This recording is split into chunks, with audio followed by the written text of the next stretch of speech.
Iran পরমাণু কর্মসূচি ইস্যুতে কোনো চুক্তিতে না এলে যুক্তরাষ্ট্রের সম্ভাব্য সামরিক হামলা আঞ্চলিক যুদ্ধের সূত্রপাত করবে কিনা তা সময়ই বলে দেবে, এমন মন্তব্য করেছেন মার্কিন প্রেসিডেন্ট ডোনাল্ড ট্রাম্প। যুক্তরাষ্ট্র ইরানের বিরুদ্ধে যুদ্ধ শুরু করলে এটি একটি বৃহত্তর আঞ্চলিক সংঘাতে পরিণত হবে। আয়াতুল্লাহ আল খামেনির এমন সতর্কবার্তার পর মার্কিন প্রেসিডেন্ট এই মন্তব্য করেন।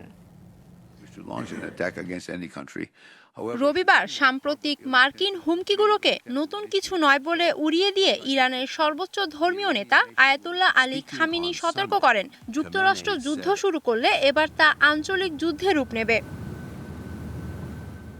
খামেনির এমন মন্তব্য নিয়ে সাংবাদিকের প্রশ্নের মুখোমুখি হন ট্রাম্প। মার্কিন প্রেসিডেন্ট বলেন, ইরানের বর্তমান পরিস্থিতিতে খামেনির এমন বক্তব্য প্রত্যাশিত ছিল।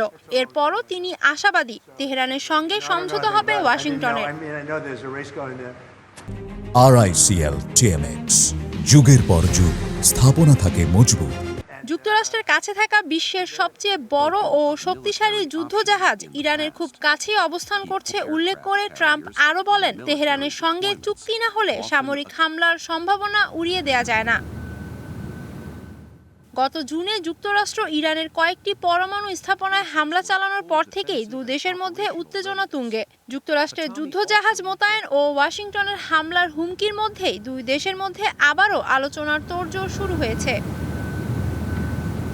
এর আগে ইরানের সুপ্রিম ন্যাশনাল সিকিউরিটি কাউন্সিলের প্রধান আলী লারিজানি জানিয়েছেন, উত্তপ্ত পরিস্থিতির মধ্যেও একটি আলোচনার কাঠামো তৈরির কাজ এগিয়ে চলছে। Humaira Ira, DBC news desk.